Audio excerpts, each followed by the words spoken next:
हे viewers, हम लोग आज देखने वाले हैं कि किस तरीके से हम लोग अलग-अलग डायरेक्टरीज में फाइल को एक्सपोर्ट एंड रिक्वायर कर सकते हैं। हम लोगों ने अपने लास्ट वीडियो में देखा था module dot exports and require को कि किस तरीके से हम लोग सेम फोल्डर के अंदर डिफरेंट डिफरेंट फाइल्स के बीच में एक्सपोर्ट एंड इम्पोर्ट कर सकते हैं। जैसे मैंने मैथ डॉट जेएस बनाया था, स्क्रिप्ट डॉट जेएस बनाया था, तो मैथ डॉट जेएस से मैं एक्सपोर्ट कर रही थी और स्क्रिप्ट डॉट जेएस में रिक्वायर कर रहा था।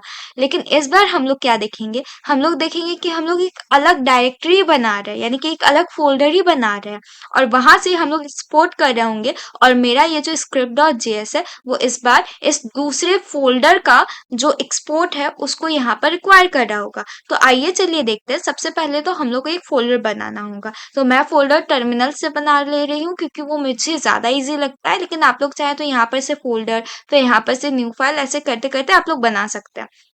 तो मैं क्या करूंगी, सबसे पहले अपने टर्मिनल में जाऊंगी और अगर मैं pwd करके दिखाऊं तो अभी मैं अपने बैक एंड लर्न वाले फोल्डर के अंदर हूँ। अब मुझे क्या करना है, मुझे सबसे पहले एक फोल्डर बनाना है। तो मैं क्या करूंगी, mkdir, मैं एक फोल्डर बना रही हूँ जिसका नाम मैंने रखा फ्रूट्स।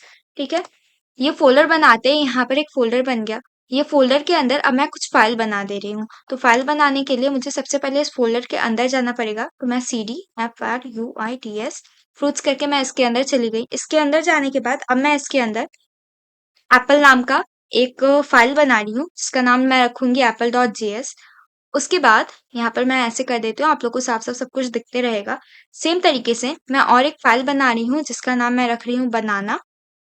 ओके, उसके बाद एक तीसरा फाइल मैं बना रही हूँ जिसका नाम मैं रख रही हूँ ऑरेंज। मैंने ये 3 फाइल बनाया अपने फ्रूट नाम के फ़ोल्डर के अंदर।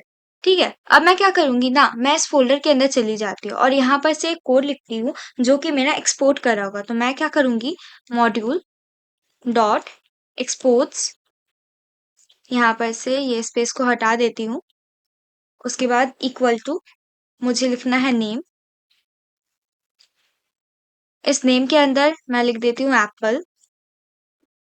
उसके बाद मैं और एक बना देती हूँ कलर, एंड कलर होगा मेरा रेड। और मैं यहाँ पर कॉमा रख रही हूँ और यहाँ पर भी मैं कॉमा रख रही हूँ। एक्चुअली यहाँ सेमीकोलन नहीं होगा, नहीं तो फिर मेरा एरर आ जाएगा। उसके बाद मैं सेम कोड को कॉपी कर रही हूँ, control A control C, and फिर मैं अपने नेक्स्ट फाइल के अंदर जा रही हूँ जो कि है मेरा बनाना डॉट जेएस। यहाँ पर जाने के बाद मैं बस नाम चेंज कर दे रही हूँ बनाना, एंड बनाना का कलर होता है येलो। फिर मैं ऑरेंज के अंदर जाऊंगी और सेम काम करूंगी, ऑरेंज, एंड इस बार कलर भी होगा ऑरेंज।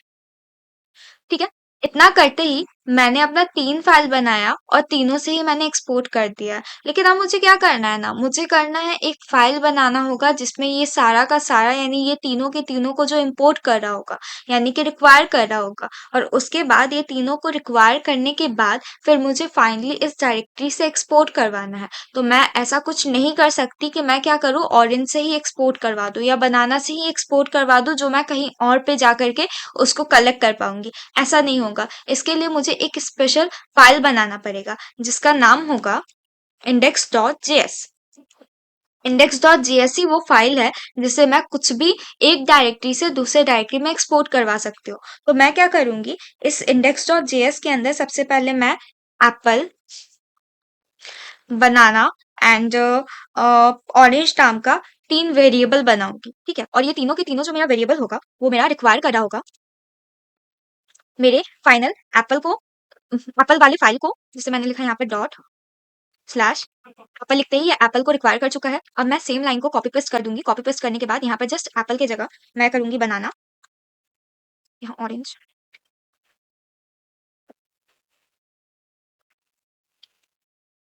ओके, तो मैंने अपना 3 वेरिएबल बना लिया और ये तीनों के तीनों रिक्वायर कर रहा है। अब मैं क्या करूंगी, और एक वेरिएबल बना लूंगी जिसका नाम मैं रख रही हूँ फ्रूट्स।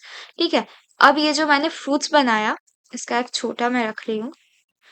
ये फ्रूट्स बनाया, इसके अंदर मैं अपना एप्पल, बनाना एंड ऑरेंज, ये तीनों के तीनों को रख दे रही हूँ और फाइनली इस फ्रूट्स को मैं एक्सपोर्ट कर दे रही हूँ। तो मैंने लिखा module dot exports, okay, equal to fruits. किस-किस तरीके से हम लोग रिक्वायर कर सकते हैं, किस-किस तरीके से हम लोग एक्सपोर्ट्स कर सकते हैं, ये सब कुछ हम लोगों ने मेरे लास्ट वीडियो में देखा था। तो अगर आप लोग को कहीं पे भी थोड़ा-सा भी कन्फ्यूज़न है, तो आप लोग उस वाले वीडियो को ज़रूर देखें। तो आइए चलिए हम लोग देखते हैं कि अब किस तरीके से हम लोग script.js के अंदर इसको रिक्वायर कर पाएँगे। तो सबसे पहले तो मैं टर्मिनल में जाऊँगी, टर्मिनल को मैं क्लियर कर ले रही हूँ। मैं फ़िलहाल फ्रूट्स वाले फ़ोल्डर के अंदर हूँ, लेकिन मेरा script.js तो बैकएंड वाले फ़ोल्डर के अंदर है। तो मुझे क्या करना है, एक स्टेप पीछे आना है। पीछे आने के बाद अब मैं यहाँ पे से script.js को एक्सेस कर सकती हूँ। तो मैं अपने script.js के अंदर जाऊँगी। मैंने पहले ही यहाँ पर ये चीज़ लिख कर के रखा है कि मेरा एक इन्फो बनाया जो कि रिक्वायर कर रहा है डॉट स्लैश फ्रूट्स को, और इसको मैं यहाँ पर प्रिंट करवा दे रही हूँ। ठीक है? तो आइए देखते हैं किस तरीके से प्रिंट करवाता है। तो मैं क्या करूँगी, नोड script.js ऐसा करते ही ये मेरा एप्पल और इसका कलर, उसके बाद बनाना, फिर ऑरेंज, इन तीनों के तीनों को रिक्वायर कर चुका है। ठीक है? तो इस तरीके से हम लोग दूसरे डायरेक्टरी से अपने इस डायरेक्टरी के अंदर रिक्वायर कर सकते हैं। और भी कुछ कुछ तरीका है जिसके हेल्प से हम लोग लिख सकते हैं। फॉर एग्जाम्पल हम लोग को ना एक पर्टिकुलर चीज का इन्फो देखना है। फॉर एग्जाम्पल यहाँ पर मैं कंसोल इन्फो के जगह यहाँ पर 0 लिखती हूँ। तो मैं जो index.js से करवाई थी, तो ये एक एरे बनाई थी। एरे के अंदर एप्पल 0th पोजीशन पर, बनाना फर्स्ट पोजीशन पर एंड ऑरेंज सेकंड पोजीशन पर रखा था मैंने। तो यहाँ पर मैं क्या कर रही हूँ कि यहाँ पर इन्फो 0 को करूंगी, तो अब सिर्फ और सिर्फ एप्पल का जो इन्फो होगा वो प्रिंट होगा। जैसे मैंने ऐसे किया तो सिर्फ और सिर्फ एप्पल का इन्फो प्रिंट हुआ। उसके बाद अगर मैं क्या करूंगी, यहाँ पर बस मुझे नेम प्रिंट करवाना है, तो मैं लिखूंगी डॉट नेम। ऐसा करने के बाद जब मैं इसे रन करवाऊंगी, तो ये सिर्फ और सिर्फ इसका नेम यानी एप्पल, बस ये एप्पल प्रिंट किया है। अगर मैं कलर करती तो ये सिर्फ और सिर्फ कलर प्रिंट करता। तो उम्मीद करती हूँ आप लोग को ये किस तरीके से एक डायरेक्टरी से दूसरे डायरेक्टरी के बीच में हम लोग एक्सपोर्ट एंड रिक्वायर करते हैं, आप लोग को समझ आया होगा। So thank you for watching.